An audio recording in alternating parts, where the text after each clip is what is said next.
Hello, welcome to the program, The Big Agenda. I am Mazi Emilite. And on today's segment, I will be having with me a very distinguished personality in the person of Mazi Okwudili, NWA-ANYAJIKE, the presidential flag bearer of the National Rescue Movement, the NRM. Your Excellency, welcome to the program. And for the sake of our viewers, kindly introduce yourself. Thank you very much, Messi. My name's Mazi Okwudili, NWA-ANYAJIKE,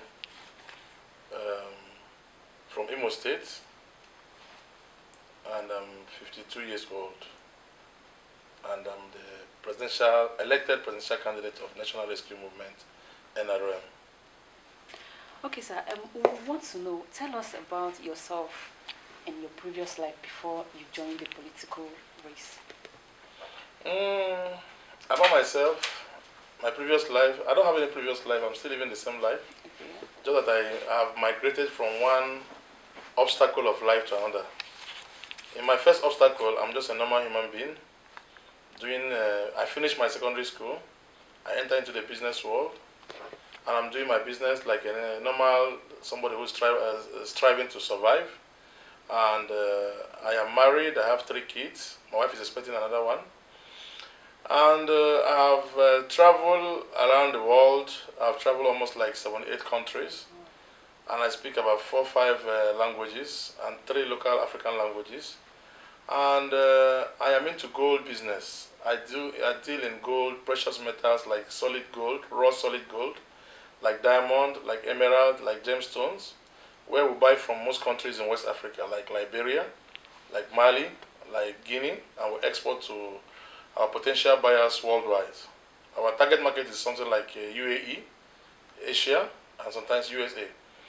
And I have not been too long in the Nigerian political scene. I just joined the Nigerian political scene of about 10 years ago when I joined the APC and founded the APC fan club worldwide. And since then, we have been struggling to come to the limelight of making this country great. Thank you. Okay, so that's quite interesting. Nigerians out there has always inspired to have a young #1 citizen of the country. So I would want to ask Your Excellency, of all the political offices, why did you go for the #1 seat? Like in every society, the problem of the body starts with the head.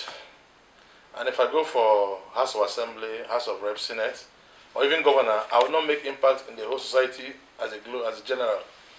I think that by starting from the head, when you fix the head, the whole body will be sound. So I decided to run for president because I believe that I have what it takes to fix the whole body of Nigeria from all angles of life, and to make Nigeria to be whole again. Because presently Nigeria is sick. And when Nigeria is sick, you find a remedy. And every doctor will start to analyze you from the head. Once your head is sound, your body can be taken care of. Okay, now Your Excellency, we are all aware that Nigeria is faced with a lot of problems when we talk about economical, political, regional, and otherwise. So one thing with politicians is they've always tell us what they want to do, but they never told us how they would be doing it or how they intend to achieve it. Now, when you look at the problem facing Nigeria, especially the insecurity part, how do you intend to set up your team on that aspect? If you have listened to my previous interviews, I've always emphasized that if I'm given the opportunity by Nigerians to be the headsman of this country, to be the leader, to be the president of this country, my first task of office is to create power and energy, which is electricity. Because we cannot be fooling around the table. If you don't have energy, you can't work. If you don't have power, you can't work. If you don't have electricity, you are in darkness, you can't do anything. Our biggest insecurity problem today is, one, we don't have adequate supply of electricity. So in order for me to tackle insecurity, I have to tackle the very point that is causing insecurity, which is, first of all, lack of electricity. It is lack of electricity that have created lack of business, lack of jobs. A lot of businesses have closed down because they don't have the money, they don't have the funds to run energy and to maintain their business. And as such doing, they lower their staffs or they close down. By the time we have adequate supply of electricity, then we can be able to talk about digital security. Because when you have power running steady 24 hours, then your digital gadget that is used for electricity can actually be working effectively. Then you're talking about streamlining and reorganizing the Nigerian security forces, starting from the police to the civil defense to the army, air force, and navy. All these people have to be streamlined and synchronized in a fashion that, yes, they don't need to go to the scene of the incident to take care of it. Maybe by going to the scene of the incident just to arrest the culprit, but they can actually monitor and see everybody through the link with satellite. We'll have the digital CCTV and all those things. Then, when you have electricity, a lot of people can sit down and think about doing business of their own. Most of these people that are running around looking for money, kidnapping, doing all kind of insecurity, because they don't lack the support. They lack the support. And by lacking the support, they cannot do anything. First of all, if you have adequate supply of electricity, you can sit down and think, okay, what can I do? What can I do? What can I do? So by having constant power in the country, we reduce insecurity to about 30%.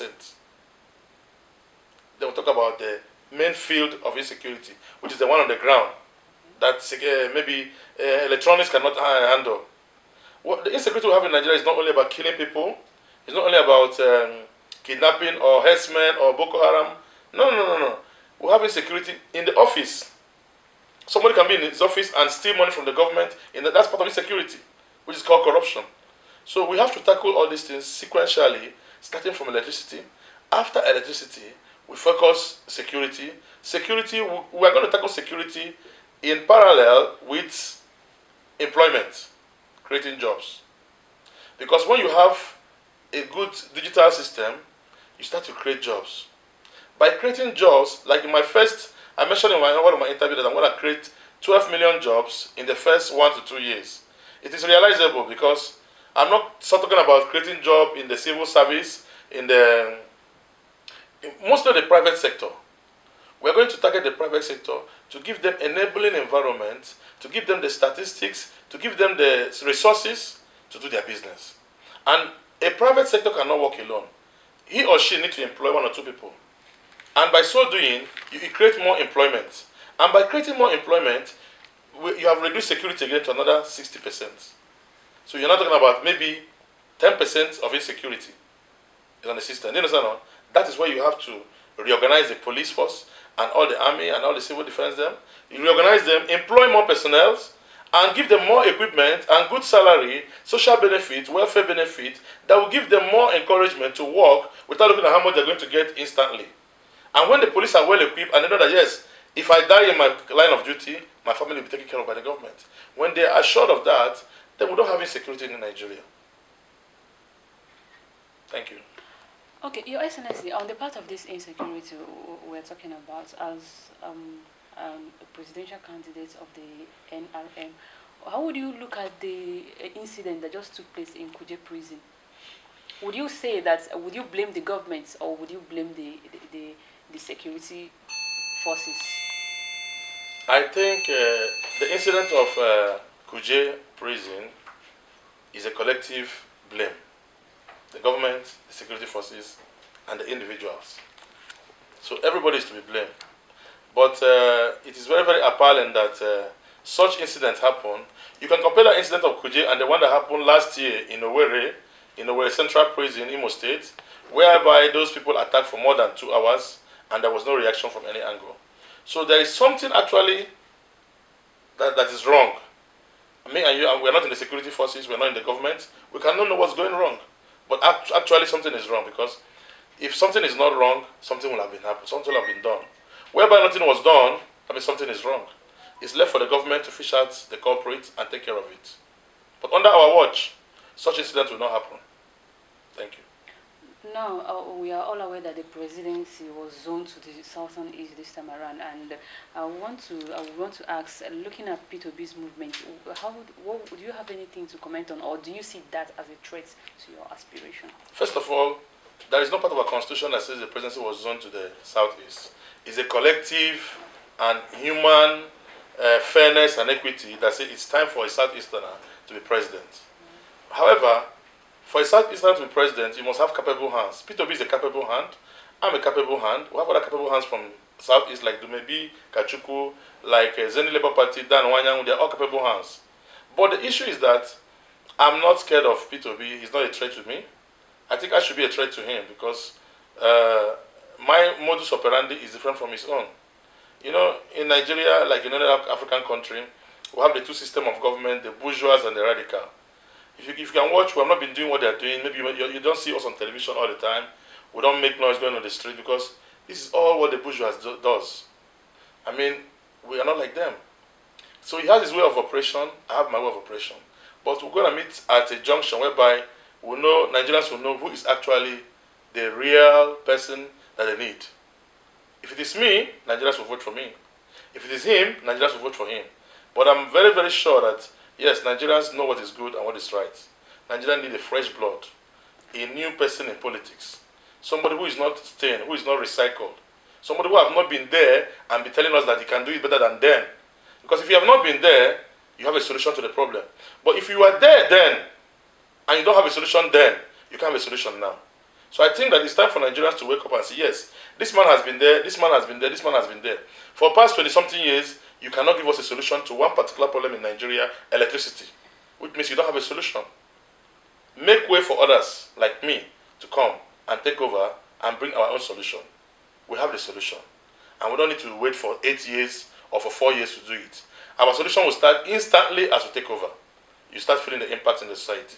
So P2B, like you said, is not a threat. Nobody's a threat for me. We're just running the race. Nigerians will decide. Okay, so we are aware that there is a little conflict in your party, the NRM. I want to know, has there been any way of resolving it, or want to know what the conflict is all about? What conflict are you talking about? The signatory forge and by the national chairman and the national secretary.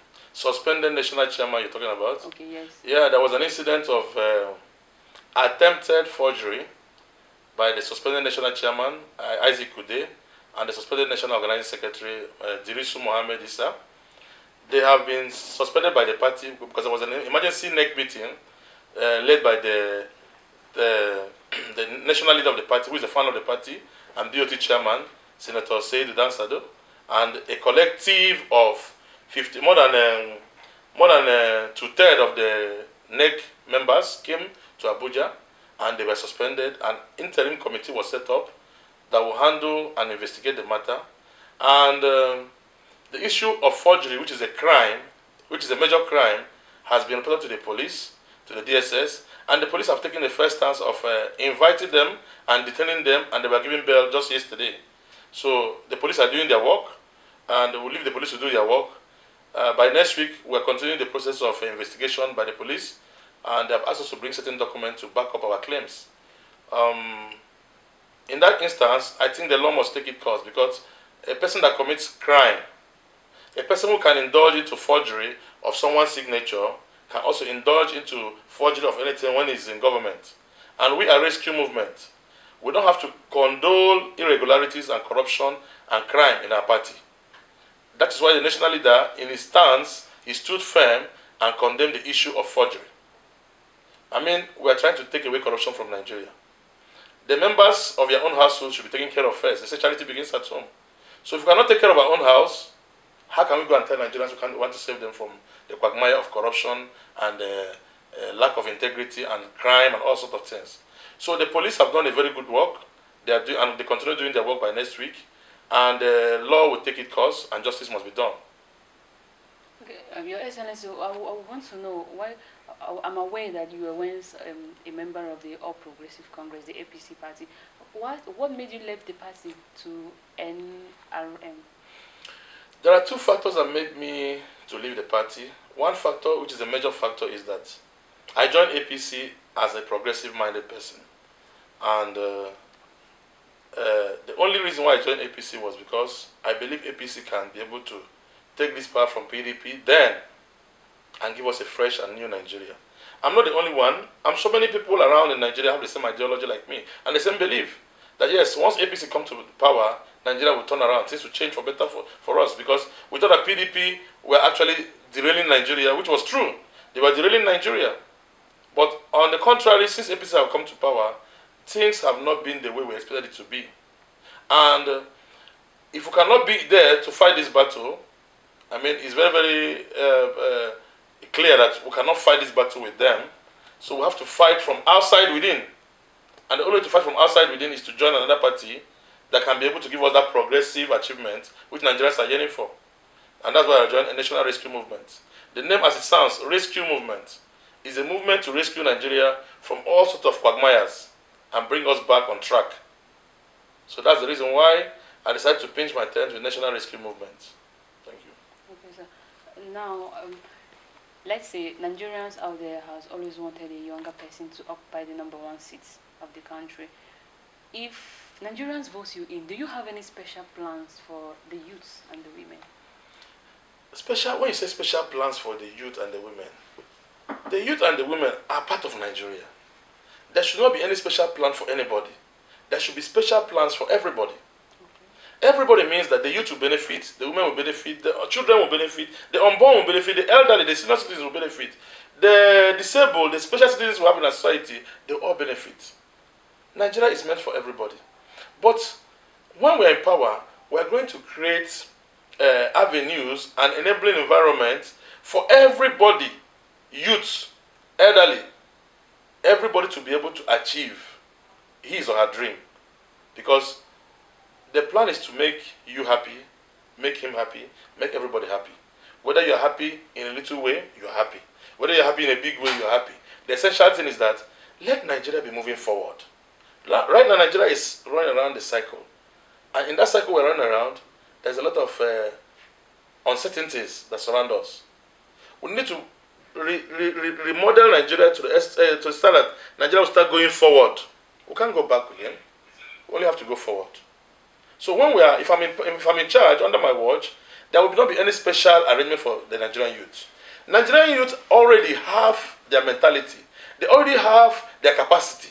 What is killing Nigerian youth today from exhibiting their capacity is because the society has actually drained every resources available for them to strive. You go to the bank to get a soft loan, you can't get.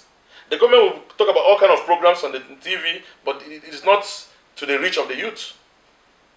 It doesn't happen in other countries. It's only in Nigeria.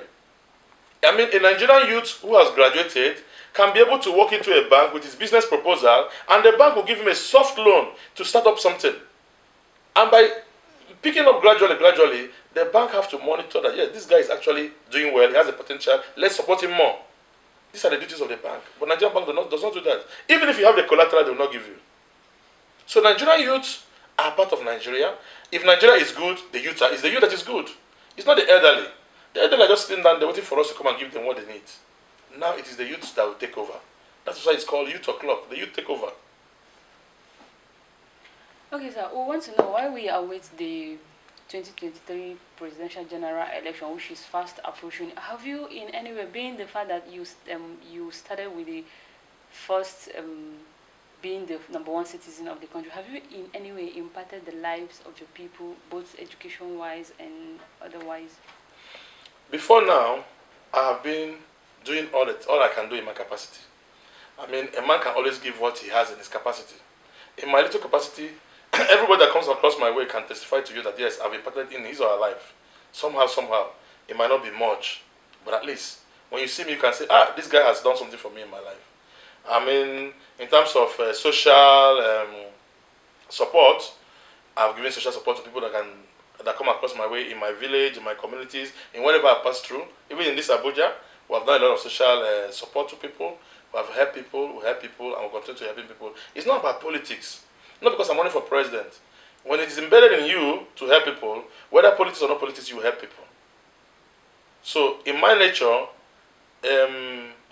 I am known for helping people, and one of my nicknames is the traditional Godfather, the Godfather. You know what means the Godfather means that you help people that come across your way.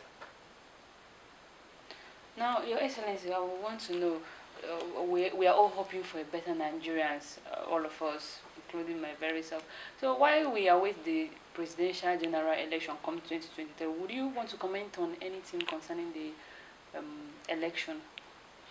When you talk about the election, well, I know that this election will be very, very transparent because If you see what happened in Osun State, already, they have been refined, they have changed all the system, and things are already streamlined and digitalized in a way that, yes, Nigerians will have a benefit of a transparent election. And I'm telling you that if you're a Nigerian that you tell that this election will not count or your vote will not count, you are lying, because look at what happened in Osun. Within like 1 hour or 2 hours, the whole result has been collected. It never happened before in any Nigerian election.